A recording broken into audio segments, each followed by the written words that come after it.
Hello friends, in today's video I'm gonna be walking through how to set up game audio only in OBS without Discord. But before getting started this video, make sure to subscribe 5-minute solution. So first of all, open your OBS and click on settings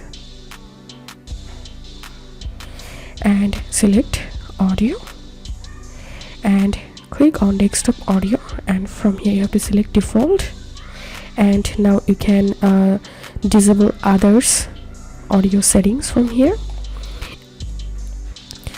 and then click on output and click on recording format and select MP4, and you can change here your audio bitrate and then click on OK and click on start recording.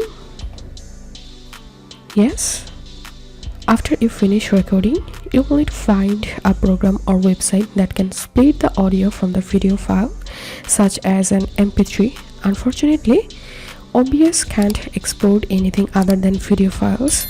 To get the game audio, you'll have to extract it from the MP4 file. So that's how you can do it.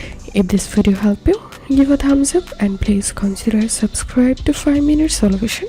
Thank you for watching.